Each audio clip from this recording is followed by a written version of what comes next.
Hey, hey, hey, hey. Welcome back to Trek Chats. I am your regular host, Sean, from the YouTube channel Trek on the Tube. Thank you so much for joining me today. I have with me two special guests, returning guests. The first is Larry Nemecek, aka Dr. Trek. How you doing? I'm doing well, holding Thank you, up. thank you so much for joining us. Our second guest is the one and only Fatheree, one of the hosts of the amazing, the fantastic podcast Tex-Trek. How you doing? Howdy, howdy. How's it going? Good. Thank you so much for being here, guys. I wanted to talk about this topic because, and I'm pretty, you mentioned this on a live stream that I couldn't see, Larry. There was like technical Uh-huh. difficulties on one of your live streams where it wasn't streaming to YouTube, so it was only streaming Oh, to Facebook. you physically couldn't see it. I Yeah, thought you meant you had a hard time wrapping your head around the no, no, no, concept. no, that was fine. Oh, It's just okay, okay. simply I'm not on Facebook, and I was like, I gotta see this thing, and then so I managed to log on with like my wife's account, and then I could only watch it for a few minutes and then left. But you said something in those few This minutes is that I sound was there. like acres. Okay. Well, You said something in the few minutes that I was there that got me really scared and almost depressed. I was like, oh no, this is terrible. You were talking about what happens to the original series once all of the original watchers, the people that were there when it came out, have all passed, and all the people, all the rewatchers, the rerunners, all of those people are gone. Does what happens to this TV show? Does it have to be rebooted? Does it have to be re-released, revamped? Does simply CBS stop marketing it and kind of let it die off, let it dwindle away, and they focus on the new? And yeah, I wanted to know what you guys thought. You guys are Trek experts. Maybe you have some great opinions. There you go. Larry, do you want to start us off? well, yeah, this is a little bit of a leak because this is the last couple of years. It's really been since Discovery. Kind of once the ship had sailed, literally and figuratively with Discovery, I started thinking about this because part of the huge debate. Well, I say this often. One of the biggest thing I learned in grad school was not about anything specific. It was just the basic concept of whenever you are in a stuck place. If you're in a disagreement with someone else, or individually or culturally or whatever, back up and examine your assumptions because you're coasting along just thinking what you're thinking. And sometimes when you get in a stuck place with, again, with a person or an idea or a group, back up and look at why you think the way you think. And maybe you have to go back through, quit assuming everybody believes the same way you do, even if it's obvious that, well, obviously not everyone believes the same way I do. But it's like, just keep digging down through the strata. And and that's how we get blindsided because we coast along in our own world, our own bubble. Even if it's not a bubble, even it could be a third of the country, it could be a third of the fandom, or three-fourths. But eventually, you're going to run out. Everybody is not monolithic, and this is increasingly I'm seeing Star Trek. This isn't a bad thing. It's not anybody's fault. It's just the march of time. I'm seeing Star Trek and a lot of the issues with it is just generational. And I don't mean like, oh, it's going to erupt like Vietnam War protests or something, or it's going to be, you know, who's on Facebook and who does stories on Instagram and who does posts on Instagram. Um, it's just inevitable, and it's all come to a head really, thanks to the new era, thanks to Secret Hideout, thanks to the Kurtzman Trek, whatever. And I guess it's inevitable. It's just that a lot of things happened along the way to postpone it, and we can get into that. But the bottom line is, eventually, yes, as much as the original series is beloved, and you say the people that were there to watch it, it's not just the people who watched it in the 60s, because that wasn't me, but that's all there was for 20 years while Star Trek pioneered this whole thing and Mm. inspired Star Wars, and then Star Wars took the ball and ran, but then Star Trek was king on TV and pioneered that, and then lost the crown because it was too good and everybody copied it and yada yada. But there were 20 years there where all you had were the 79 episodes. After school or whatever, or on weekend and right before the news or right after the news. And so it had like 30 years. It's like, imagine if all there was Discovery for 30 years. or if all there was Enterprise for 30 years and that's all you had. Well, of course that's going to be, and it went from, 17 fans to 17 billion. I'm exaggerating, but that's basically what happened. And and that's what's affecting this. But like you said, the first wave, say like Berman era Trek, some people fought it. Some people were clueless. I'm looking at you, Rick and Brandon. Anyway, it's like, oh, it's this thing we have to deal with, but we still have to deal with it. And then bit by bit, you had fanboys and fangirls seep in, or they were allowed to be liberated and to create to that way. And eventually you had relics. Eventually you had Trials and Tribulations. Eventually you had In a Mirror Darkly. And that's over, 15 years. But always it was, oh, here we're going to throw. And sometimes people go, how in the hell do we reconcile what we're doing now, even with 80 years or 90 years difference? How the hell do we reconcile this? And it's like, just shut up and do it. And we will retcon things along the way. We will, in Trials and Tribulations, we will get close to the models. And, oh, look, there's all this surface detail on the models. We just weren't close enough to see it in the 60s, on the camera in the 60s. And that's the conceit, right? Or there's little nods to things in A Mirror Darkly where, oh, look, those aren't just posters stuck up there for view screen monitors. There's actually a little bit of motion in them, different kinds of cheats. But we've come to a point now where, hey, here's the Enterprise bridge. Here's the Enterprise ship. That looks nothing like what we know. I know, but we can't undo that. We have to serve a 2017 audience. And, you get into that whole thing that people have been dealing with. But what that exposed was a whole divide between the people that say, shut up, Star Trek is all about being aspirational in the future and diversity and representing, and it's all about the best of us. And we all say, well, of course it is, but that's not all it is. And people say, who cares what it looks like? Tell the damn stories. Make me feel good. Save me in my place where I am right now. Give me hope. Who cares what it looks like? Just deliver me hope. And then you have people that say, what do you mean? It's hope. Plus, they did squeeze Michael into the canon. They did get the years lined up. They've got Spock showing up in the right time. They've got Pike. Hey, we showed the pilot from Cage. What more do you want, guys? And that seems, but there's still the bunch of fandom that's like, but it, and you have total unknowns. I see this all the time still. People that are just being shown Discover, and they go, I really like this. When's this? Now, where in the timeline is this set? It's 10 years before Kirk. It is. And you still have people like that have no idea what's been going on the last 3 years online. So my point here, the last year or two, it's like, you know what? Some people can fight this. Some people can just be upset about it. The ship has sailed. And if anything, it's really sailed now that Strange New Worlds is happening. People love it. Oh, it's episodic. Oh, it's going to be Planet of the Week. Oh, it's going to be optimistic. No dreary Game of Thrones competing, horrible Walking Dead. Hey, let's all get into the dystopia contest and see who wins. It's not part of that mindset. Hopefully, it's coming back.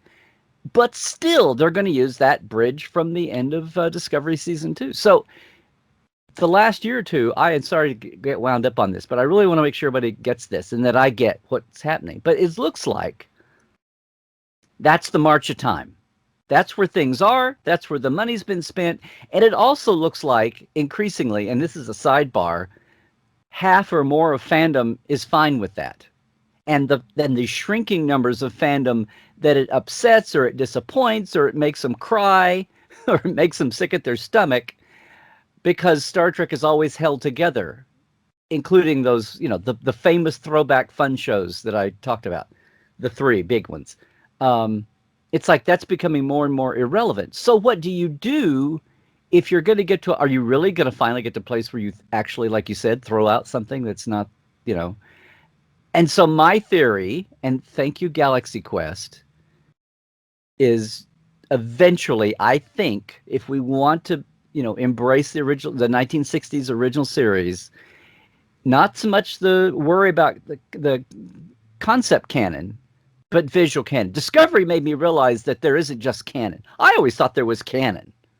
Canon as in the guardrails of what has been aired, so that we know going forward what it is, and if we want to break it, if we want to split a hair, we know what to do. We're not acting in the dark. That's canon to me. It's just write down the shit that happened, so we know what happened, and now go forward and do what you want to with it. But just don't operate in the dark and blunder around bull in a china closet. Okay. I always thought that was the look as well as the concept. Lo and behold, it turns out it's just concept canon, and visual canon was just eye gravy or whatever. Because times move on. And, we quit retconning and making excuses and all that. So, to me, and I was going to introduce this on a Trekland Tuesdays Live, which is one of the shows I do, but I just think we're going to get to the point where, to make everybody happy, we're going to have, and I throw this out and then I'll shut up because I know I've ranted here. I just am about to say that I think we're going to have to make the original series as we know it from the 60s. We're going to have to put that on the shelf as the dramatized adventures of Kirk and company in the 2260s that were, I hate to say, made for kids. We're going to have to put them down as a fictionalized version, like a young adult version of the Kirk era. And Kirk was a hero, and he's he's the hero to Mariner and Boimler and all of them. It's not like that's in-house fan service, inside ball being too cutesy. They're legitimate heroes. They're legitimate heroes to Riker. Riker remembers reading about it and goes, in Naked Now. So it's not like it's a cute, winky in-house thing. Kirk and Spock and everybody are legitimate heroes to everyone who comes beyond after that, just like Picard and Data are, and Riker are in their own time, or 20 years after.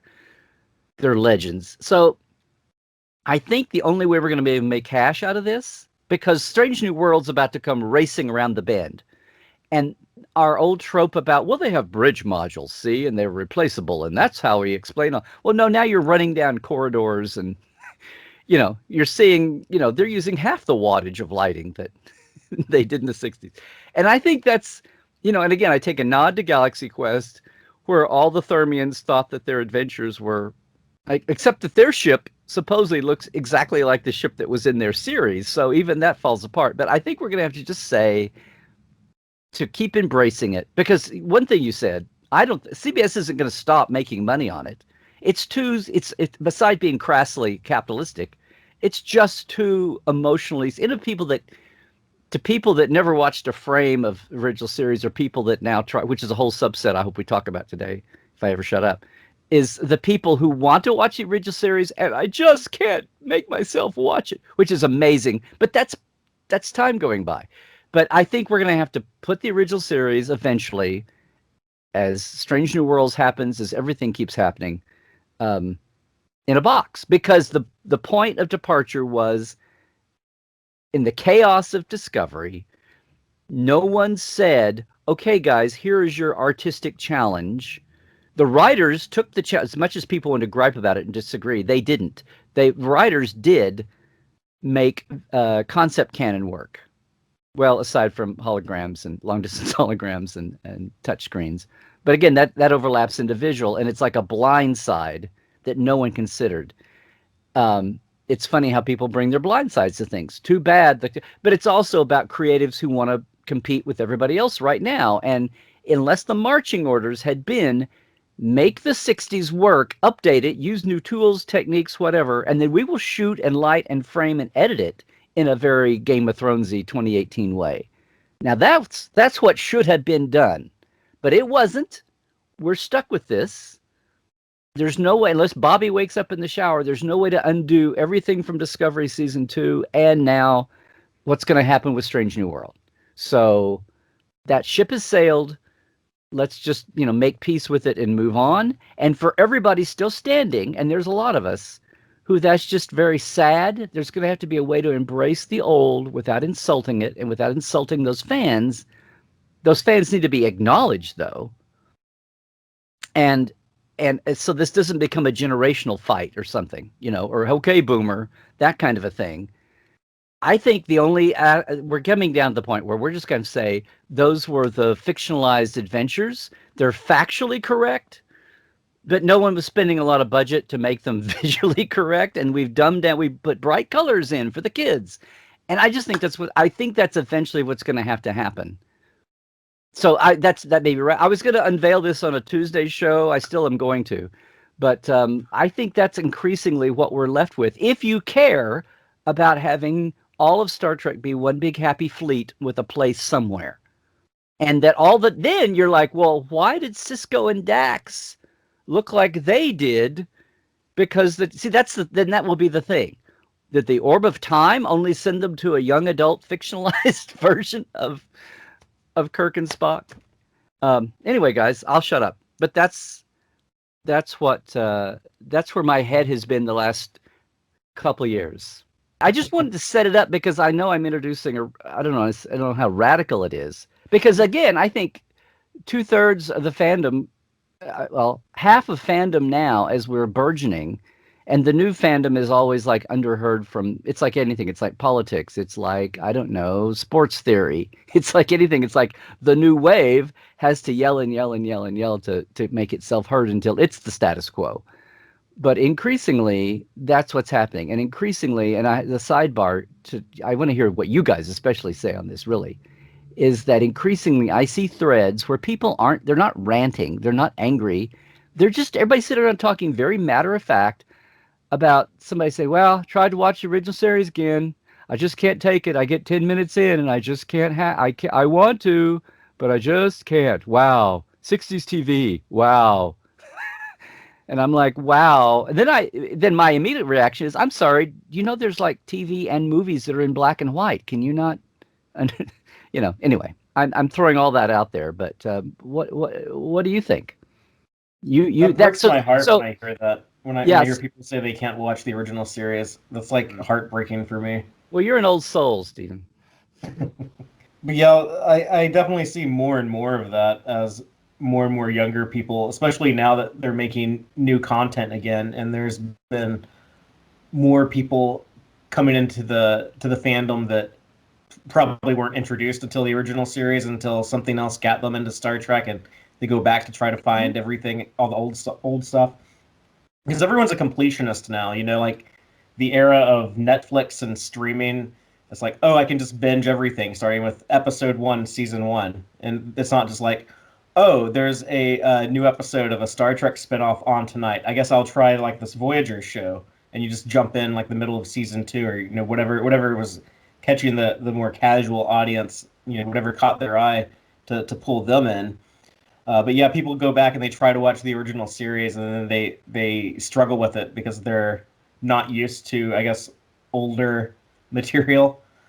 But yeah, that idea that you're suggesting of trying to, put all of the original series into its own little category of this was all a in-universe dramatization, that was suggested by Roddenberry in the motion picture novelization. Yeah, I'd forgotten that, and I was rereading it for something else recently, and I went, oh, look, he's dropped this in right here. I mean, like, they recognized it and said, because it was a radical, a lot of people there's no way that ship has just been torn down to the bones and rebuilt. It's like, no, it's like, why jump through that hoop, to say that? But it's what we've just got along with. It happened. Make it work. Make it so. I kind of like the idea of keeping the original series in continuity with its dated visuals and everything else, because the excuse I give it is the motion picture was such a radically different refit of the Enterprise, both interior and exterior, that I just say, like, well, I guess in the time of Discovery it looked like the way it does there, and then there is a refit, I guess, between when Strange New Worlds is going to happen and Where No Man Has Gone Before.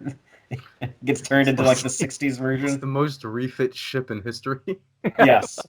It was beloved. It's like people that won't. It's like when they had the helm and navigation out. Bob Justman saved that, and then what's his face in Seattle that just died. Half of my when he bought it at auction, and then it was sitting there, and then they were going to put it on display. And Will and some of the team that worked on the Continue sets, they were like, guys, I hate to say this, but we cannot just slap a new coat of paint on this. This wood is rotting. It's like, so they're gonna like untake, or when they rebuilt the Galileo, Yeah. it's, not even now, I mean, like even one or two attempts ago, it was like, guys, the plywood is rotting. We've got the metal frame. It's like, okay, what, you have to strip away some of the, as much as it kills you, you have to take away some of the original material and put new on. Anyway, those are tortured metaphors. But otherwise, I don't know what else. I mean, I say this as someone from Continues, who was, it was Vic Mignogna's idea, but I totally got it.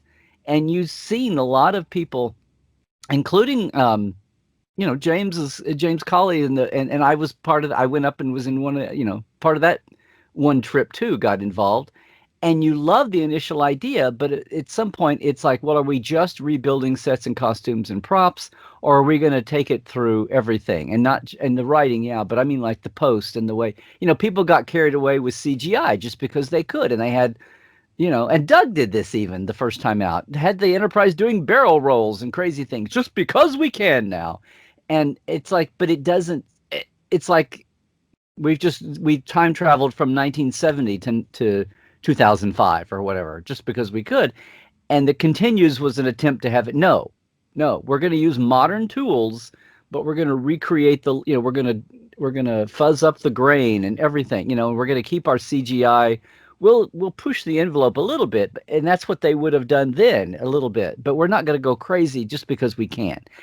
And that's why people, aside from a lot of reasons, but that's why people fell in love with it. And I totally remember, it's amazing. It's like, this is the calm before the storm, but before Discovery and the comeback of New Trek, when Continues premiered, we had the world premiere in Phoenix, and we had 3,000 people see it. And then we had a signing, we signed posters for 3 hours after that. And every fifth person literally said, oh my God, I feel like, thank you so much for this. I feel like I'm a kid again. And ran home after school, and I just found a new episode of Star Trek I didn't know. And that whole mindset, that whole worldview, that whole way of experiencing Star Trek and all that, at the time, I was like, this is amazing. And after about, 4,700 of those people came through the line and said that over and over and over and over again. And then we had all the anime kids who were there because of Vic and Todd's anime, all the little pink-haired, green-haired girls coming through. And I'm like, is this the first Star Trek you've ever seen? Uh-huh. And that was equally shocking. And I knew something was, there's a revolution going on. But for all those people, after about 1 million of them came to the line, I thought, this is awesome. This is wonderful. And then I thought, does not anybody under 40 watch Star Trek now? Are there no fans younger? Do we have to rely on the anime kids coming over? And that was great. It was a wonderful feeling, and that's the number one thing for the first couple of years that we would hear about Continues. But that's because it wasn't just, oh, let's do some original series shows. It's like, let's do historical recreation down to the nth degree, and everybody gets it. 4-3 and everything, and that's funny because that was like 2013. Well, then that was like the last gasp of the fallow years. And then suddenly, 2015, here comes the announcement, and 16, the belabored birth and the painful birth, and 17, it's out, and bang, we're into the modern era, and then fandom erupts. And it's not just about the source material; you've even got fandom turning on it. And again, this is what I say: when you've gone along, and everybody just kind of goes along and assumes we're all in the same. Now, obviously, Tuvix was a tragedy. No, Tuvix was just fine. I mean, obviously, there's fandom debates, but you had this fundamental difference, so much that people start getting pissy at each other. How can you watch this show? Shut up and watch it. We've been waiting for Star Trek for 20 years. I know, but why couldn't they just finish getting it great? What do you mean it is great? Who cares what it looks like? And that divide, which was there all along, but nobody knew it. It brought it out in the open and increasingly, like we're talking about, with younger fans especially. Now, so that's there. It's been exploited. Now it's like, okay, well, now deal with it. But the fact that we had to find out that was lurking there kind of threw a lot of people, and it caught people off guard, and people thought it was being personal and all this. It's like, no, it's just a fact of life. I think it was there with like, I'm a big fan of Voyager, and I know there's a lot of people out there that will openly criticize Voyager, and a lot of people openly criticize Enterprise. But there was a kind of, I suppose, since those shows they've aired, they're finished. It's all over. We're celebrating like 25 years of Voyager now, so it's kind of like no one would kind of bring up the debate, and no one really fight about it too actively because what are you gonna do? Like the show's been out for 2 decades now. Well, what It debate? is what it What is. debate? What you mean? Individual pieces or some big overriding? Oh, just like simply the fact, the Voyager, the quality of Voyager, the characters of Voyager, and then Enterprise is all about continuity because there's just as many people that will complain about the continuity of Enterprise, the visual continuity of Enterprise, as they will complain about the visual continuity of Discovery. But I mean, when I came Yeah, but into it's this, don't you think it's settling? Well, it was in the day, yeah, sure, but don't you think that's settling a little bit, and people have just kind of, oh yeah, that's what I'm yep, saying. I think people have just kind of accepted that as the show has been out now for over a decade, or in the case of yeah. Voyager, over 2 decades, it's kind of like no one's going to fight about this actively. Of course, that whole thing becomes much more present when Discovery, when a new show's coming out, and so there's new episodes every week. Of course, that's going to bring out the animosity, dare I say? Mm-hmm. And there was, and that's what. Well, that's the when all this blew up over Discovery on all the fronts. It was like easy, it's like, but there'd been 12 years of active. You'd had a whole generation, and the Kelvin movies are in here too. But it was always easier for me to like, well, A, they're movies.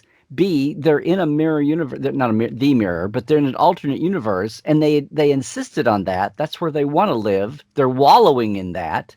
It's like, fine, I don't have to worry about it. It's an alternate universe. Who needs to care? There's some sad choices been made, but who needs to care because it's just a Kelvin movie.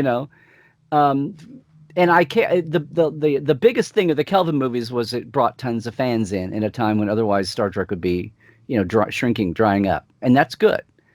Um, and then they found the rest of and at the same time, the Kelvin movies are happening with the stream the Netflix revolution, and people have got Star Trek in their lap. They don't have to go buy discs or something or find a station, and that was a revolution too, and a whole new paradigm change. So yay.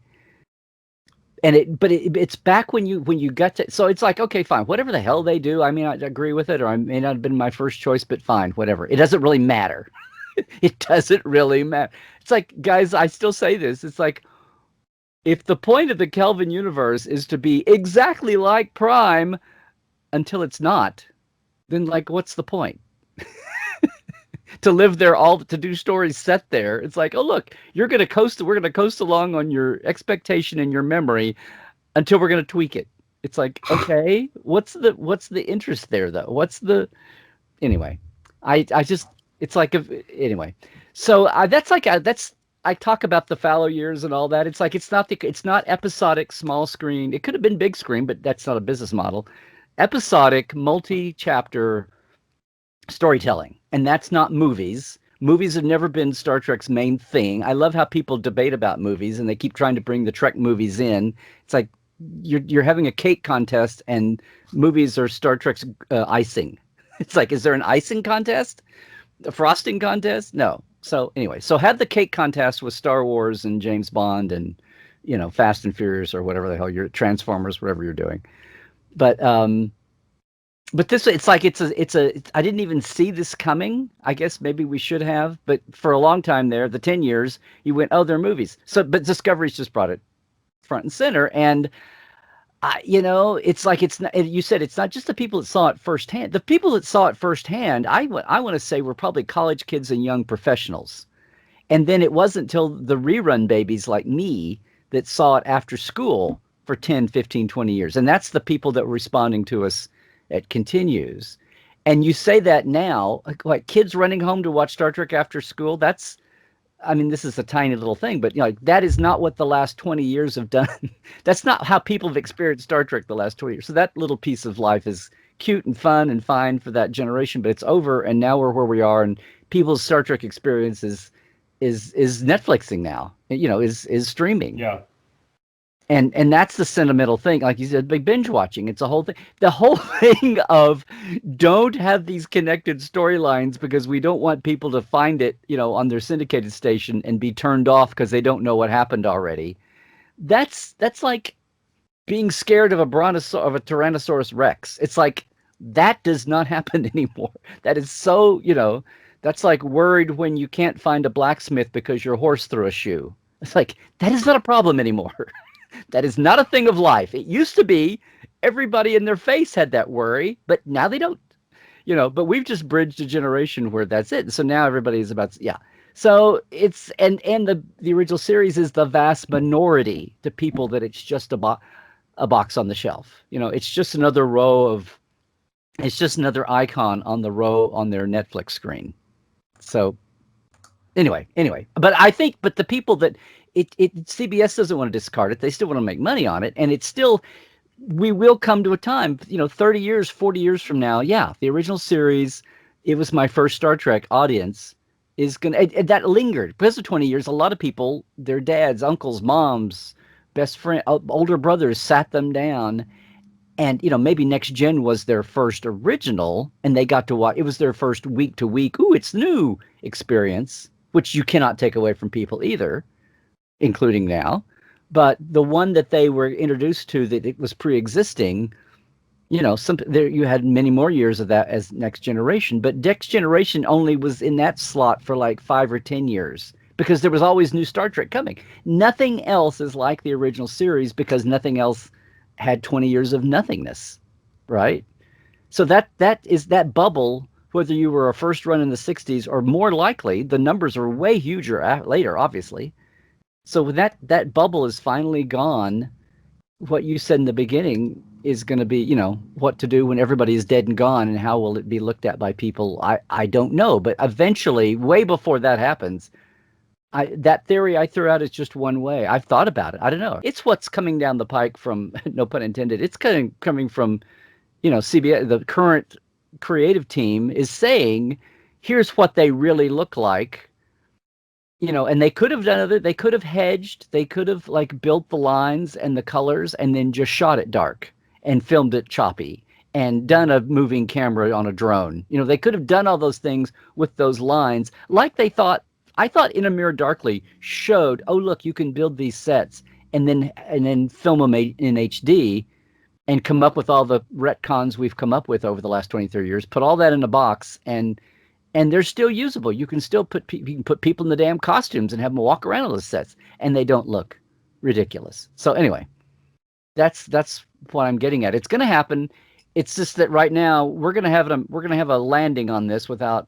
It's not an emergency landing, but we're going to have a landing with this. We might as well. It's still in the future. We might as well talk about it. And it's interesting how they cut that footage in for the pilot from the cage into Discovery, and just flipped it and went back and forth. So on one hand, it's like, oh well, look, they've made it canon, as if they had to, but I don't know. I don't know if that colors this or not, or if they're saying, oh look, kids, we're going to use the versions you all saw. It's like the real missions have been classified until now, but here was what was given to the public to see. I don't know. I don't know if they would do that, but it would really hurt me if they took the original series and said it was like a fictional kind of thing, or if they were to establish not fictional. Let's say dramatized. Yeah, like a hollow program kind of situation. Yeah. That would hurt me. I like to believe that this is what happened. This is how these people were, and I don't know. It is what it is in universe, and that is the continuity. Guys are old souls. That's why you're podcasters. But it hurts me too. I'm trying to get beyond the hurt. It was like, I did all this when they first showed when they teased Burnham walking down the corridor to get to Spock's room way before you ever saw the bridge. I was like, okay, this could be part of the Enterprise that was in transition. This could be, it was like I'm trying to cling to all the things I can do in my head, but at some point, I'm like a voter who must finally give up on my candidate because they're crap and go to the other, come back to the reality I'm being exposed to. It's kind of like you're clinging to these excuses, these retcons, these whatevers. But finally, when it's in your face, oh, look, the bridge is way bigger than you thought it was. It's not this whole view screen versus just mere window just really chaps my ass anyway, because the whole point of the 60s was they didn't want it to be, it could have been a window in the 60s, but a view screen was more high tech. It's like we've dumbed down the tech with all these big windows. They want to show a window for cinematography. And it's like, no, a view screen was way better high tech. And a view screen was holography before, an imaging technology before we called it, the $4.90s words. That's what it was. They went out of their way to keep saying, no, it's not a window. No, it's not a window. That would be a port. And we have ports down here. You know, when Riker in Next Gen, what is it? What you call it? Not Crisis. It's got a, when he says we could always go to a window and look out. I mean, Jordy does that in the first season of TNG. I think at some point he has to like, or I don't know if it's the first season, but he has to look at whatever metallic alloys on the ship, and so he just goes to a window. That was Heart of Glory, wasn't it? The Klingon episode. Yeah, he goes to the conference room or something, and then looks out the conference room because he can't see through the view screen. There's a time there. I want to say also in what am I trying to think? It's Data's heads on the tray, and they're all cut off, and it's got a name like Crisis. Conundrum or Catastrophe, something like that. Yeah, it's no Conundrum is when they all lose their memories. I'm mad at myself for a disaster. Disaster.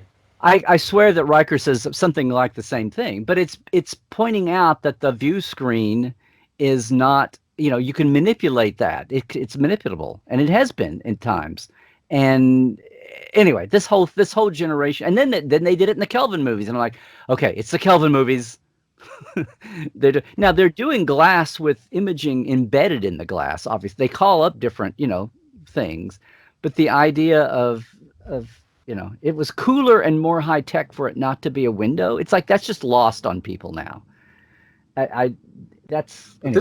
This is all that was sidebar. I don't know how I got off on that, but in universe, I suppose, and how you sell the content from like an in-universe perspective. I really wonder how Viacom CBS as a company, in however many years it will be, when the bulk of the fandom that are fans of the original series are no longer around. I mean, you guys still think they're going to carry on selling, you know, the Spock shirts and the Kirk mugs, and they're going to still continue pushing like re-releases of the original series Blu-rays like we've had basically every year?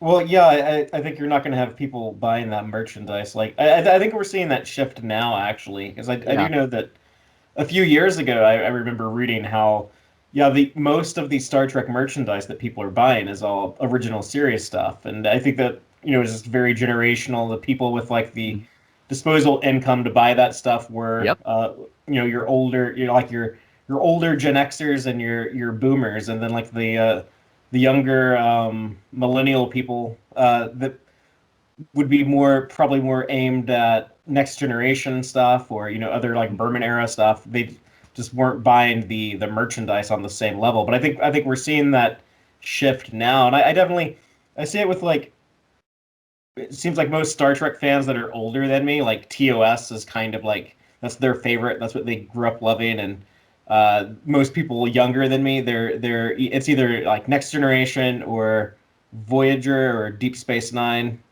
and, you know, that's kind of like their bread and butter. That's the one that like they're always gonna identify with, is like that was their Star Trek. So it is definitely going to shift away from the original series. My fear with that is that people will be less, I don't want to say like respectful, but people will just be like less there will be fewer people who take the original series seriously, and they'll be like, oh yeah, like Captain Kirk, he was just like this horn dog misogynist, and it was so like melodramatic and corny, and it's so campy, and like all this stuff like I'm hearing like nonstop, and I'm like no, that was actually like incredibly great science fiction. Like look at these writers, like look at some of the like Block and Matheson and some of like these incredible science fiction writers, and you know, how can you just be so dismissive of it? I mean, yeah, like it was, Larry, I've heard you use the term like stagier. It was stagier back then because that was the style of shooting television. Yeah. Well, yeah, you didn't have moving I mean, I remember in a shock it was, I said this just the other day with somebody on some show somewhere, but just the Wounded on Next Generation, that scene with O'Brien goes in to get Maxwell out of his hole in his ready room, and the scene where they are commiserating and they sing Minstrel Boy once again, they're talking about Stompy and all that, but the whole camera starts at one, they're sitting on his desk, and it starts with more on O'Brien, but basically the camera like rotates around them facing inward like it's a big arc, and it just moves the whole scene. And I remember watching that going, that was really powerful. And then the second or third time I watched it, I went, That's like one long continuous camera shot, which is cool on the actors, right? For the mood, there's no cutting. But then it's like, wait, that the camera like never stopped moving, and then you start hearing about all the moving camera. Like no one ever shoots a whole show with a static camera move, which is what's starting to date even the Berman shows now. Until they start, then it was the big thing for what's the camera term where you're like hand holding the camera and running around, and that was the thing. And now we got drone cameras, and automated, arm cameras, but the static shots of the 60s is what's adding to some of that dating. But I remember what a thunderclap it was in the day to watch that scene in The Wounded and go and take me a time or two without sitting around reading film criticism or film production journals or something, that a time or two later going, wow, that was really a dynamic scene. And that's one of the reasons why that you don't, if you're not a industry person, you don't get it until you read somebody else talk about it. But here's my thing about that whole, I mean, I can totally tell the difference between people like who want to rant about the 60s and original series and people. 90% of the things when I've read this increasingly, I've just noticed the last 6 months, and I guess it's just the preponderance of people coming into fandom new. And I see people talking about things in threads where somebody has a question, and rather than the other people, even nicely, I mean all this civilly, okay? I mean just standard fan discourse, except now instead of having it happening at cons or bars or club meetings, it's all on online threads, right? But somebody has a question, and it's something kind of obvious, but you don't want to jump. You're not going to gatekeep. You're not going to say, well, you're not a true fan if you didn't just know that anyway in your DNA. You're going to answer the question and help them along and give them some context.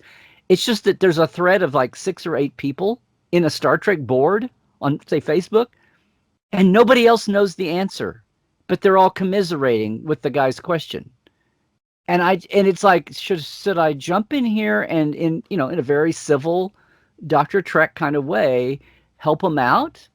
Or is there any way to not look like that's exactly what I'm doing? I mean, plus it's like, am I going to spend the time to do it? But it's like, well, but the biggest takeaway for me is the fact that here's a group of 8 people on a Star Trek board who weren't born yesterday, maybe the day before, and they have a question, and then they're commiserating about, yeah, well, and it's all from, and it makes, I don't know, I refuse to say it makes me feel old, but it makes me realize how much just the march of time is affecting our attitudes. And so when I say something is a generational thing, I don't mean that we're going to be necessarily in a pitched battle over it. It's just the faster we all kind of recognize that, because it's just by definition. Not everybody saw original series in first run, but not everybody saw original series as the only, no bloody A, B, C, or D for 20 years. And then not everybody was around for increasingly, next gen. Just the whole world of, thankfully rediscovering DS9 in today's eyes has been a revolution. That was a Netflix thing. That was the first thing I saw happening when I would talk to con crowds. And what you said again, I keep saying, if you go to a convention and look at fandom, like you said, Stephen, that's the slice of fandom that had enough disposable income and wherewithal to get themselves to a con. It's not everybody at home, and it's sure not, the armchair fandom. So it's like looking at fandom is not this monolith, is something been trying to do for a long time. And then the shifts in what's happening. I remember I've said this too, the first year of Vegas when 09 came out. And there were like tons of new fans there that no one saw coming, because a lot of older fandom was going, well, okay, or I can't believe they made this. But whatever the reaction was, it was all done with you could call it the eyesight or the vision, or you could say it was the baggage of having been a fan for so many years, that you couldn't, if it was new to you, if you came to Star Trek with the first Kelvin movie, your whole paradigm is different. Your whole perspective is different. And it's the same way. I started a Facebook page called Disco Was My First. I was really trying to find fans who were new to Star Trek with Discovery. And same thing with Lower Decks and Picard even. And what comes down the pike. I keep saying that. I don't really mean to. So it's like, we're going to have to shift this. It's good. It's here's the good news. There's lots of new Star Trek coming. Here's the bad news. There's lots of new Star Trek coming. And I'm being facetious, but the pool, the gene pool, is constantly being shook up, and older fans, don't poo-poo it and don't overlook it to your peril, because it does eventually shift. All the original series fans that poo-pooed Next Generation either went away, or they went underground, because within, after fourth, fifth, sixth season of Next Gen, they were vastly in the minority because Next Gen was the hot new show that was foaming up, and we've been through this last thing I'll say. I'll shut up. The we've been through this before. It's already happened. What I've talked about pendulum swings in the beginning. Next Generation was the new kid that everybody's like, who are these people? And but within 4 or 5 years, they were the hot stuff, and just as seen as like conventions, just that magnifying lens.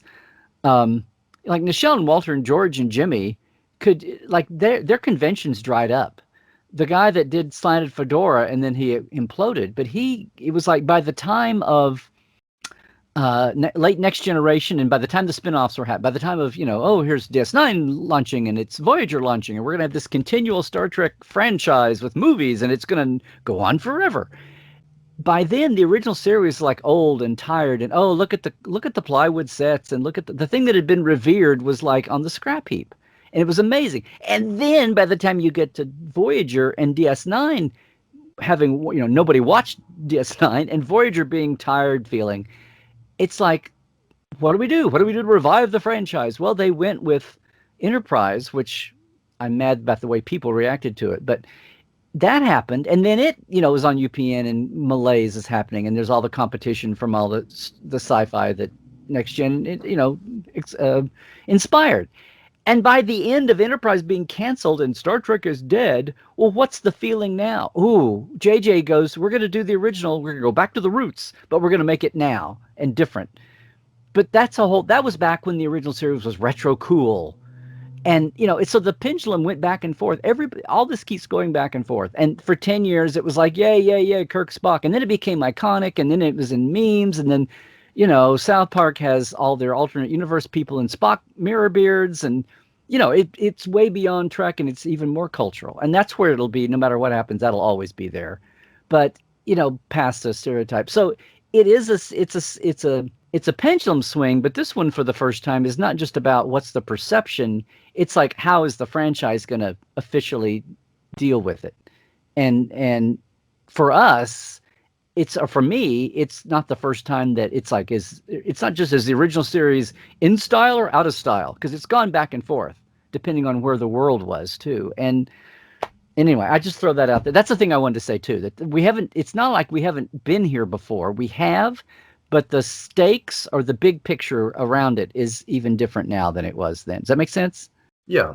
So I'm thinking about Strange New Worlds in the sense that if we only had Lower Decks, Picard, those shows that kind of come out in universe, they come out of that Berman era or that 90s Trek, or if we only had, like, if Discovery had been set so far in the future from the get-go. I wouldn't say this, but now that we have like Strange New Worlds, I'm kind of thinking, is this some sort of executive move on the part of Viacom CBS to keep the original series relevant, even if they are redesigning things visually and trying to like update it? I have some theories on Strange New World actually, and Larry, you being so on top of things on like the business side of things, I'd be curious to get your thoughts on this. But I do kind of wonder, was Strange New Worlds kind of a hard thing to get approval of from the suits, from the higher ups, because they confirmed recently, Akiva Goldsman said that he had been wanting to do a Pike spinoff from like very early on in Discovery, and they hired Anson Mount thinking that, this guy could carry the show if we're ever able to do that. And that was at one of the San Diego panel or the Star Trek Day panel, something from earlier this year. They took so long to finally announce that, the Strange New World has the green light. And I'm wondering why, like, they had actors playing Spock and Number One who were like enthusiastic, who said they wanted to do it. They had the whole fandom was just like so hyped for this idea. So like, what was the delay? What was taking so long? Why did they feel they needed to spend like a whole second season, keeping the Discovery around, instead of like, they could have sent them into the future at the end of season one. I think that was, some people have said that might have been like the original plan, even going back to like Brian Fuller. Why did they spend like this entire second season with like Captain Pike with Anson Mount almost as like kind of a proof of concept? I do wonder, was there like something internal? Was someone like, oh no, like the Paramount boys are doing TOS 2.0 with like those Kelvin movies, so we don't want to double dip and do that on TV. What was the issue there? Well, I think it was just a lot of things. But here's we're all looking back at this. The easiest way to think of this, I guess, is look at how DS9 and Voyager came together versus how Next Generation came together. Again, people now would look, they're all just little, I used to say they're boxes on your DVD shelf. Now they're now they're Icons. yeah, Icons now on the they're screen. icons on your Netflix row, right? But that's not how they were created. They all have the original series was its own thing unto itself. The first movie is different than all the other movies to come after. And it's not just about, it's, I'll say it's the first time after a long gap. It takes a while to get the well-oiled machine up and moving, which it does. But it's even more than that. That's it. That's what it is. It's hard to compare, like the way spinoffs happen, because spinoffs happen in a gene pool, in a soup that's already been heated up for them, right? It's like the kitchen is set up. Next Generation, well, the original series, and the Next Generation is even worse, because now Next Generation is not just starting it from scratch. Everything is viewed against the original series, which was, I want to say Discovery was started up with not only just looking at the original series and all the Berman era shows and what they wanted to do and not do, but even more so, it's being made in a world where, Game of Thrones is the king of all small screen experience and storytelling, with like The Walking Dead and like dystopian, and not just that, but tone, but cinematography and all of that. And then the streaming model is new, but no Star Trek had been done as a serialized streamer. So they're juggling all those balls for Discovery on top of just, so that's what's driving the conversation. And it's launching, like Voyager launched UPN, it's launching a whole new entity that cannot fail, or else CBS will lose face and lose stockholders value and blah, blah, blah. It's like all these big things that are happening. There was no pressure on there was pressure, but there was no pressure on Next Generation.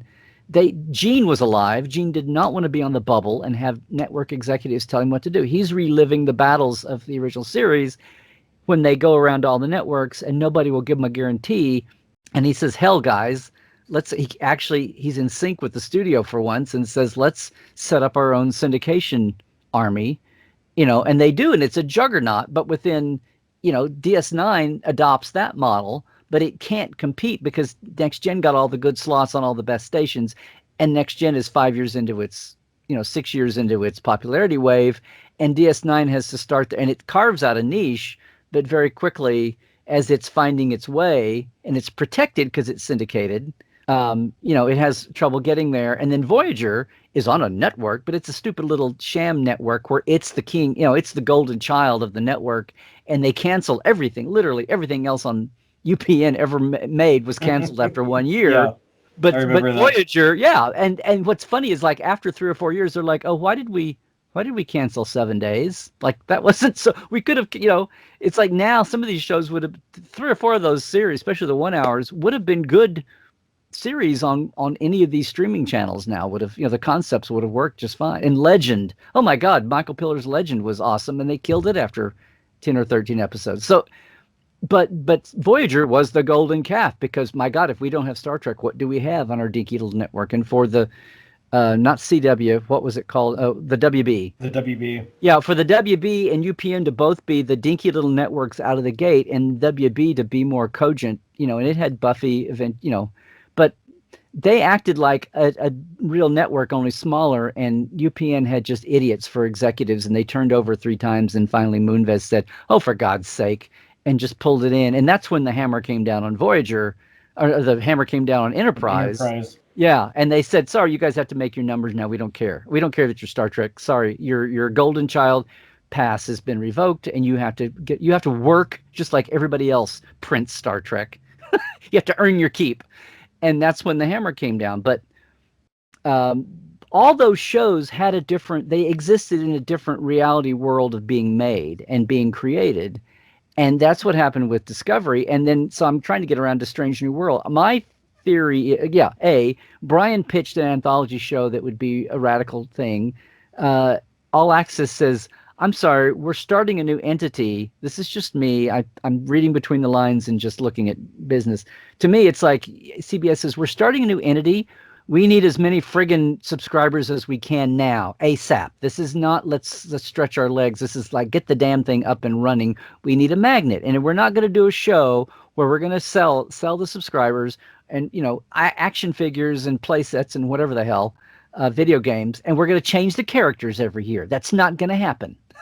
you know, it's like, oh, okay, we're not going to spend all this goddamn money and have things change every year. So get over that. And so right off the bat, and then Brian, they get burned with the things that this is amazing to me. But from what I'm getting is they didn't want to, but they were forced to show clips at that very first Comic-Con.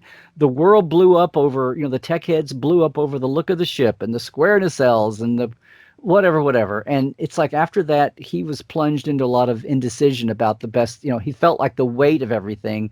Plus he was working on American Gods, and the decision-making process just fell down, and they were being bi-coastal between LA and Toronto, and that was new, and writing the show was new, and serializing, and there was just so much the pain of setting it up.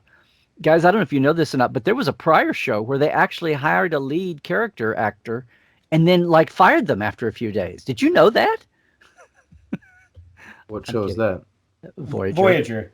Oh yeah, well yeah. I see. No, I mean it's like we gloss over that, right? But everything is focused. Anyway, it's just the strain of doing it. So yeah, so second season is all about fixing the mistakes, or not the mistakes, but even the shit that happened, the birth pangs.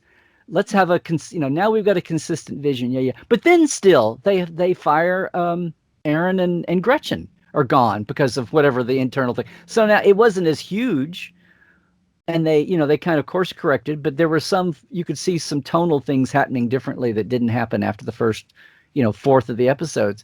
But the bottom line here is they bring the Enterprise in at the end, and then what's the payoff, and what are we going to see, and how much can we pay to see, and do we want to see it, and do we want to have to pay to see it, and we want to make those choices right now. So everything happens, remotely. You don't go to the ship except for her looking in Spock's room, and that's weird enough, but okay. I think what they counted on, all the buildup was about Ethan being Spock. Spock with the beard. Oh my God, Spock. And the fact, and here's Anson Mount's going to play Pike. Everybody's like, oh, okay, fine. Well, that'll be interesting.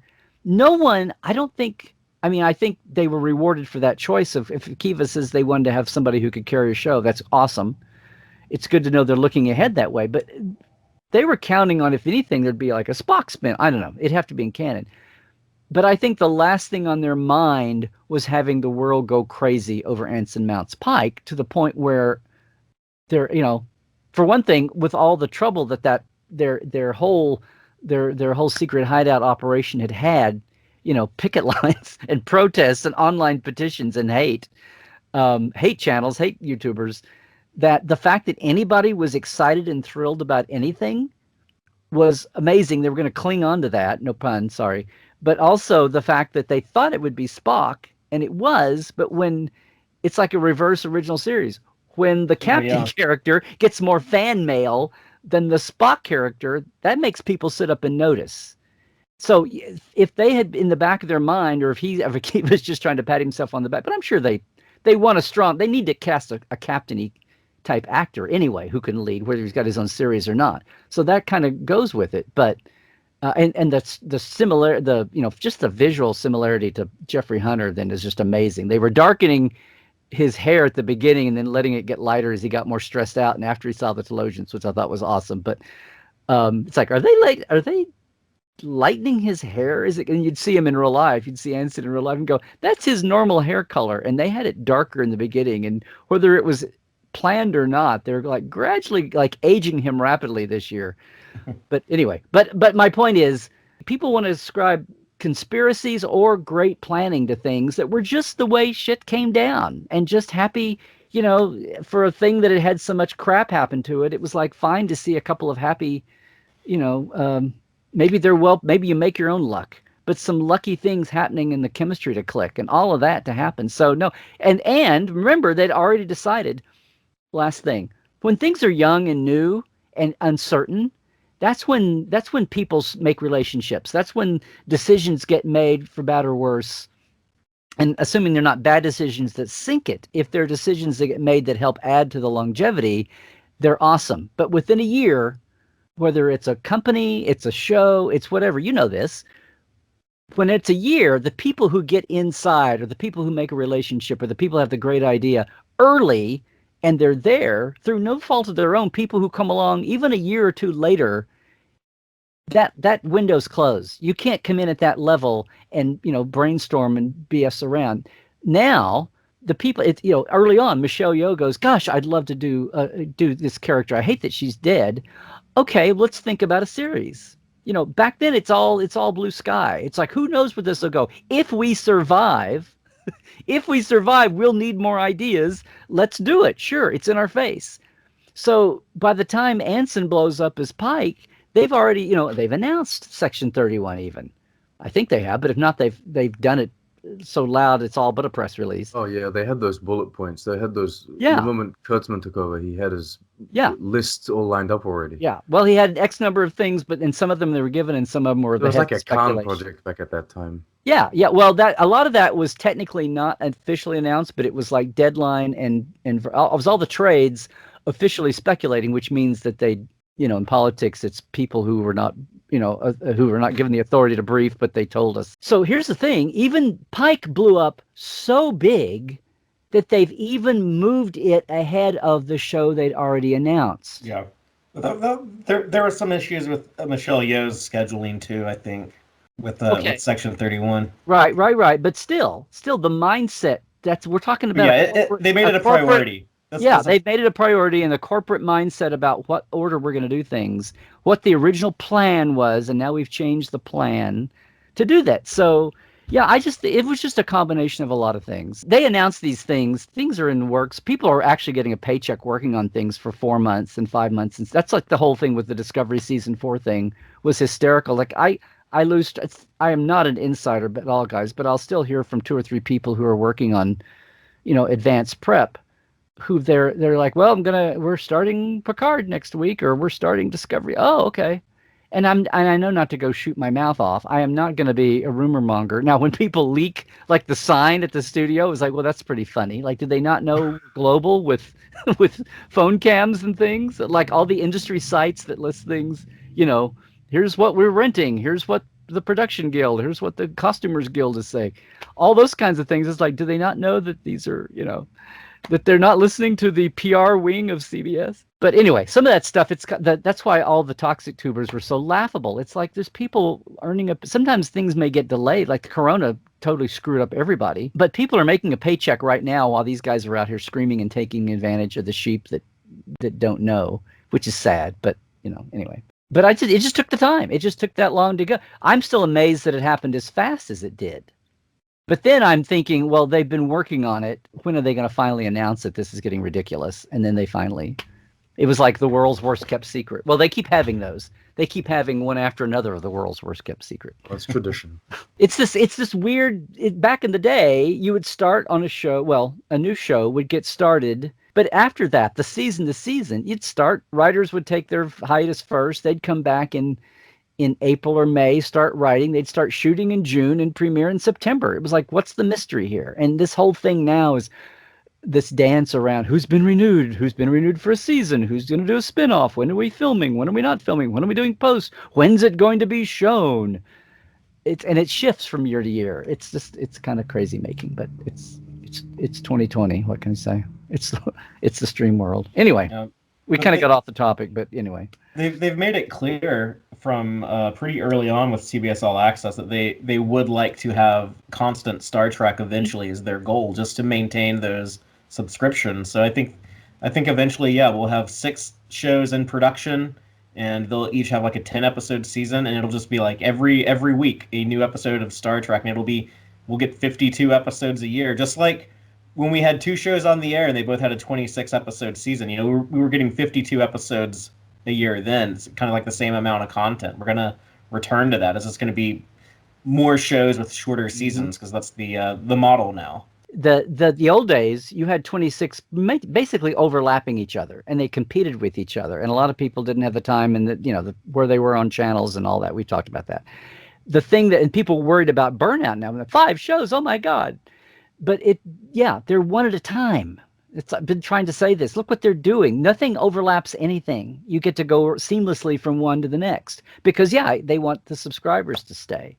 Although Prodigy is going to be on Nickelodeon, I can't wait to see how that does on Nickelodeon and getting off All Access. But so as you're saying, talking about the new shows, they don't overlap, and that's all fine and dandy for the new shows. But if you have Trek come out, even if the new shows don't overlap with each other, if you have new Trek for all the year, where do people find the time to go back and discover the old stuff? I mean, if you want people to, you need to give them that gap. I think in between the year was like, oh, there's no new Trek coming out for the moment, so I'll go back and explore this old show, that Picard keeps on referencing. Or I'll go back and watch this old show that Discovery was based upon, and so they go back and discover the original series or the Next Generation. If you don't have that gap, then it's kind of like, oh, well, just keep on watching this new stuff, and it's like, oh, I don't have the time, because people don't watch just Star Trek. They have other things that they want to watch as well. Sean, it's like you always say, if something's important, you make the time. I suppose. You find the time. Yeah, like how Sulu had a family. That's right. He did.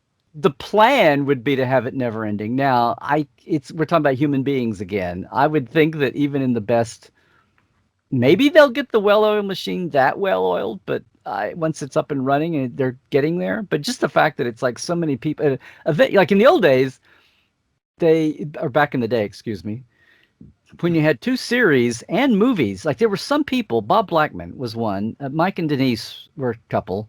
You had Mike Westmore. You had people that like worked everything and they were exhausted. It's like people are like, well, I'm going to be rich this year, but I'm going to be worn out on a movie year, which, at best was every other year in the Next Gen era.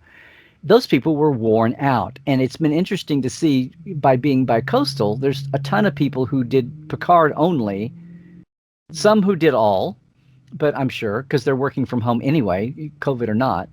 But a lot of the people who are site dependent, everything from the caterer to the extras to the background to the chunk of the casting pool to whatever Canada makes them hire because they're getting Canadian funds. And, there's that Canada thing about a certain percentage have to be Canadian residents. Canadian Orions. Right. The COs. But if they keep making most shows in Toronto, this will tip that way. But the entire bridge crew of Discovery, they're all Canadians. Oh, basically, yeah. There's a natural, just slow down. There's a natural division here. Even if they're shooting in Toronto, the writers and the post are all in LA-ish so far. But my point is that just if they plan to have 52 weeks unending a year of Trek, they probably aren't going to get it just because humans and logistics. And there may be a gap or 2 or 3 in there that they wish wasn't. And it won't be enough. Hey, look, we've got 45 of the 52 weeks, with Star Trek, or 48 of the 52 weeks have a new Star Trek. No one's going to quit for a month and then come back. I mean, it'll get to the point where, and there'll be other content and blah, blah, blah. And they'll keep with the reconciliation, with the remerger, they'll be dumping more stuff on it, and it'll be Paramount Plus and sound far more attractive than CBS All Access. Paramount Plus sounds like something glitzy on a marquee. CBS All Access sounds like a ticket you get for a tour. Yeah, it sounds like a backstage pass to like watch one of the be like an audience member in one of those sitcoms. Yeah, or look, you're in Let's Make a Deal. You're one of the it's Star Trek Day on Let's Make a Deal, and all the LA fans are there in the audience. But so yeah, I mean, I don't think it's I'm not. This whole people were worried about burnout, as long as they're talking about having lots of, and then this whole thing about the people that still, the people, whether they're getting paid for it or not, they're lumping everything into Kurtzman Trek. I keep talking about a buffet of choices and tastes and flavors. And when the more of these shows come out, and they're made by different humans as showrunners, and they all have they'll have a stated tone, but then they'll all be even more different on top of what just the basic tone is, or what era it's in. And when all that becomes more and more and more apparent, we'll get back to the time of, excuse me, of people used to just say, well, this is my favorite show, and they just left it there. They didn't hate the others, or they didn't hate you. This whole thing about it's like black and white, we'll finally get past that, or we'll finally get past people being able to gin up that kind of idiocy and division or whatever, or people feeling like that. And I'll say this, guys, we talk about all this stuff. How much of all Star Trek fans are actually online and talking? It's like the vast majority sitting out there watching the shows, maybe with their kids, maybe buying books and action figures and comics. They don't care about all this. Yeah, melodrama. yeah. The majority of the audience, they're like my girlfriend Antonia. She watches all the shows, but she doesn't like go on the internet and have conversations about every single aspect of every single episode like a lot of us do. She's just like, oh yeah, I just watch it like a normal person. Like that's an us thing. I mean, and like the wife on the tube goes to work, and she's like, oh, I have like a couple coworkers, or like 3 or 4 coworkers just in our office. Oh, they watch Star Trek. I'm like, oh, okay. So are they aware of anything that's going on Twitter? No, they don't use Twitter. They're not on YouTube. They don't watch any external content. They just watch the content that's being released. They have it on Netflix. They watch it on Netflix. Yeah. And yeah, so they're watching their Star Trek that way. And a lot of these people, for example, one of them was like, I'm not vibing with Picard. It doesn't feel like Star Trek. I'm going to stop it there. They don't get into like all of these debates online about what isn't Star Trek. No, it's just like they try to show, and they don't care about even being completionists. It's like they tried the show, it didn't work for them. They moved on. And online, of course, we don't have any of those opinions. We don't get any of that feedback. They don't feel compelled to do a 5-year podcast about why they stopped watching Picard. Exactly. They don't go on and rant for 3 hours about why the first episode of Picard was terrible. they just didn't like it. That's their opinion, and they moved on. It's what a shock, what a concept, what a thing. Yeah. I mean, even in the at post TNG, when the news started to wear off, and the overall viewing numbers for the other 2 shows, were down, and a lot of people thought, well, they're splitting. Like there was only this limited audience, and having 2. A lot of people thought it was a mistake, and in some ways maybe it was, or maybe it was just the business model and the way we had to watch. But DS9 and Voyager, and DS9 on syndicated, and getting bumped to 2 a.m. when the hockey channel that it was stuck on had the hockey game, and now it's not 2 a.m. and who can follow? And next week it'll be on at 4 a.m, or next week it's back at its real time. Who could follow that? And it's messed up my VCR, and that's the way the world was. And UPN, it's like, oh no, it's a network show. It's the same time every week. But who the hell, 3/4 the country or 1/4 the country didn't have a UPN station, So it's like. But even then, it was like, oh, they're dividing the fandom between the increasingly. It's like the pie was getting smaller and it was divided. But the pie was getting smaller because a lot of people went, oh, okay, well, there's other cool stuff. Oh, I'm watching Xena and Hercules, or I'm watching whatever. And they didn't care. DS9 was too dark and erratic, and Voyager was too vanilla.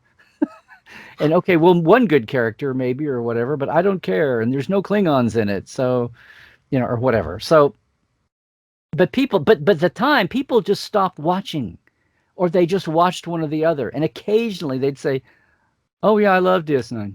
Or they'd say, I can follow it, but I love Voyager. I watch Voyager. It's just, it's out of habit. I should have a Star Trek on, so I'm just watching what I can watch, and that's Voyager. It's like, that was what was happening, but nobody got outside their bubble to yell at the world about why they were doing what they were doing. It was kind of, the numbers were falling, and that was the main thing, but people were still trying. Both shows were still trying, and DS9 was doing it better. But that's okay.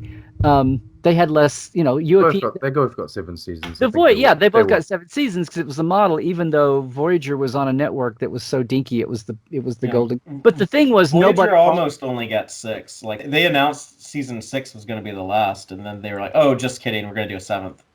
Well, see, at the beginning of all 3 of those, they did 6-year contracts with the actors. And then the 7th year, that's where some of that came in. But, Next Gen, it was silly. It was like, you guys are like killing it. Why are you going over? That was the controversy then. It's like, why are you ending after 7 years? And the writers are all like, we're exhausted. But it's like, and it's okay because they had a movie. And the actors are like, we're exhausted. We have 2 weeks off and then we're going to start shooting a movie. We're exhausted. And it's like Generations does feel tired if you watch it. It's like, it feels like, oh, 2 weeks off was not enough or whatever. They were shooting the Shatner parts. The epilogue was shooting before All Good Things was done, just to keep moving things along. But they were actually both shooting at the same time there at the end, which was insane. And it impacted the writing too, because Ron and Brandon were having to write that and All Good Things at the same time. Oh, wow. Well, they had a year and a half. What's amazing, and it keeps saying this, is they had like a year and a half to write the movie, but they wrote All Good Things in like 2 months. But the movie was way more political.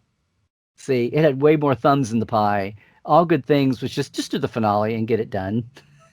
Make it decent. They only had Michael and Jerry and Rick to deal with, but the movie was a movie, and they had Shatner and they had expectations, and this is the handoff and the baton and blah blah blah and all that, and all the politics of trying to write it for everybody, and then nobody wanted to be in it, and they just got Jimmy and Walter for the epilogue or the prologue and all that. I just hope, because you guys were talking about how people are calling like the original series campy online, that kind of stuff. I have literally seen people say that the original series was disrespectful because they did blackface for like the Klingons and that kind of stuff, and I was like, in my personal opinion, they weren't making people African American. They were just making them look alien. We've had the thing about the miniskirts for since the 80s at least. Well, the 70s and 80s, people are like, oh, come on, miniskirts. And there's two parts to that. One is, it's insane that whatever you thought about it on the ship, when they go on landing parties, it's like, it's really the boots and the miniskirts, really, you're running around on planets with bushes and briars and cold weather, really? That's, that was a little, but it's only been like 3 or 4 years ago, I had some women of that era remind me that for about 10 minutes, miniskirts were very radical. They were like a statement. It was like bra burning. It was like, no old white guy, gay or straight, no old white guy is going to tell me what to wear every year. It was an act of rebellion. Miniskirts were like a rebellious thing. And so, futuristic. Now, yeah, Gene was a bit of a perv too, and that helped. But for a while, miniskirts were a fashion. It's not like Star Trek invented miniskirts. And then after 3 or 4 years, they became a fashion. And like 69, 70, the designers who ran fashion were trying to bring the skirts back down, and women rebelled. It's like the MIDI tried to come in, and then they were like, no, they kept buying mini skirts, and they did not go away until everybody was wearing jeans a few years later. But it's a thing to look at now that it wasn't just this sexist thing. Impractical, maybe, in some applications, but at the moment, it was a very radical, progressive thing to do. And, plus, I think it was the ones that said, well, they had pants in the pilots, what happened, and when Grace Lee was going to be the third billed actress, and then Nichelle, and they were like, "Oh, we want miniskirts, show our legs," and that was part of it too. So, anyway, but yeah, the way we look at things, culture keeps shifting, and we look, and it'll shift again. But this is the first time I saw people just think it's impenetrable, and my reaction to that, not being okay boomer or anything, I just want to say, are people 30 and 40 saying that, or is this all like Gen Zers? Only to say, not to tar and feather anybody, but I just go, how much life experience have you had? How many generational swings, how many pendulum swings have you lived through? And I'm going to go, have you never seen like Casablanca? Have you never seen? They haven't. They haven't. It's like, have you that ever old stuff? Do you not watch like now? You watch early talkies, and it's painful. They really are literally like film stage plays, and that's of a time, and that's old technology. But there are classic black and white movies. You have to have a genuine interest in cinema, I think, nowadays, to really go back and you watch have to get, those movies. Well, some things are landmarks and classics, and maybe you don't do it when you're 18 or 20, or maybe you take a college class and that's your first introduction. But after a while, for one everybody's thing, going to go back and watch the original Ben-Hur. Well, when you mean the silent movie, or you mean the Charlton Heston? Oh, there you go. See, I didn't even know there was one before that. Oh, there was the Cecil B. DeMille things were insane. Huge. They built insane sets in the 20s. But anyway, my point here is, if you haven't lived long enough to realize the world has changed and what you knew as a kid is not the way it will be forever, that happens to everybody. The minute people get to be like 28 and 30 and go, oh my God, and they start talking about high school kids as these kids, and they're only in their 20s, that's the first moment it happens. It's always fun to watch because everybody goes through it. And then you have that another time, and then you realize you're too like you're sick because you're too many generations away from whatever high school kids are doing. And then when you have high school kids and they're looking at you like you're Methuselah or something, without having your own episode, by the way, you know, it's like, oh, so it's some of that just comes with age. It's just that the most people online, the most active generation to be online is the younger you are, the more you're online. So if you're online, that's the voices you see. See what I'm saying? And then you get generations. Well, grandma's still on Facebook, but who's on Twitter and who's on TikTok? Anyway, but eventually those people are going to come around. I hope they do. The other thing is I just go, so two things. One, I say I've tried to come up with, and maybe you guys have an answer.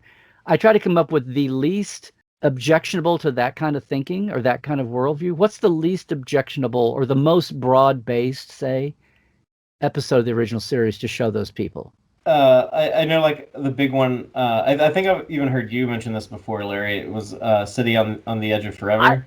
I thought, and that's the first thing that came to. I thought about it a little bit, and I think that's partly because they're on the ship so little, and they're kind of, and yeah, it's shot in a certain way, but at least it's not trying to be sci-fi 60s. It's, you know. But they're on the ship, so I almost think of that as like an atypical episode because they are, Right. running But I'm around just off of the show 'em ship. anything. Get any foot in the door, you know. What's it called? God damn it, I forget. Is it Demon in the Dark? Is it Devil in the Dark, the Horda. Devil in the Dark? Could that be a way in?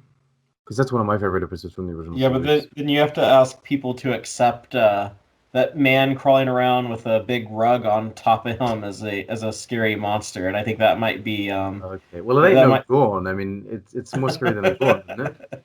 I don't know. I mean, It's I very- love the Horda and I love the Gorn, so I'm probably not the person to ask. Do you have any final words, Fatheree, about this before we end? My only final words is that I think the best way to reconcile the different aesthetics in Strange New World is to basically like end the show with the ship being damaged and they have to refit everything, and then like for the last 5 minutes of the show it all looks like TOS, and then Kirk comes on board and Pike is promoted to fleet captain, and they shake hands and Kirk says, okay, I'll stay on the ship with Spock, and there we go. It's all like all visual canon continuity, everything is good to go.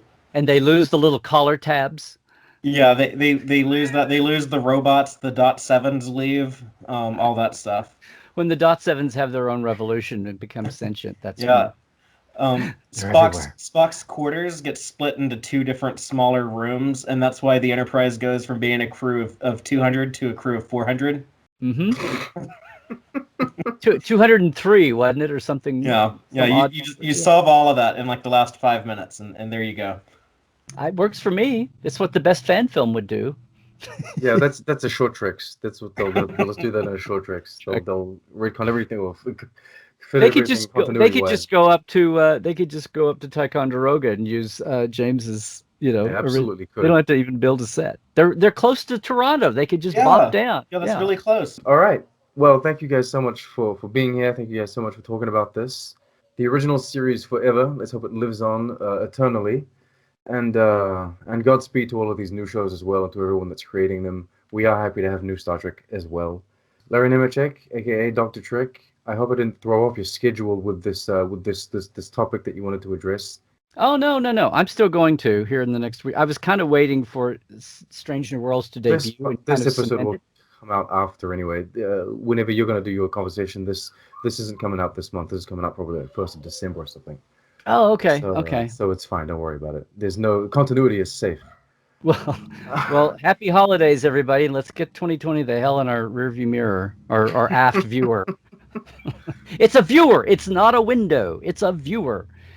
Yeah, that's right. And yeah, everyone go check out Dr. Trek, Trekland Tuesdays, all of those good things. Everyone. Can I see real quick? LarryNemecek.com is the hub. At Larry Nemecek on Twitter. Life Support Live with Dr. Ali, going boldly through uncertain times on Saturdays at 10 a.m. Pacific, 1 Pacific on my channels. And Trekland Tuesdays Live, and the Trek Files on the Roddenberry Network. And just all my old stuff. My YouTube channel, I'm late in with my YouTube, but everybody please go like and subscribe. And yeah, Fatheree. Sure, yeah. Everyone can keep up with me on Twitter at Tex-Trek, or Check out the Tex-Trek podcast. We actually do live YouTube video streams every Friday night at 7:30 p.m. Central, covering the latest episodes of Star Trek Discovery right now, as that's the show currently coming out. And those are all available as audio podcast on Sundays, and you can find those at tex-trek.com. All right. Thank you so much for listening, everyone. Thank you guys for joining me, and live long and prosper. Yep. Truck well, Bye. guys. Thanks, Sean.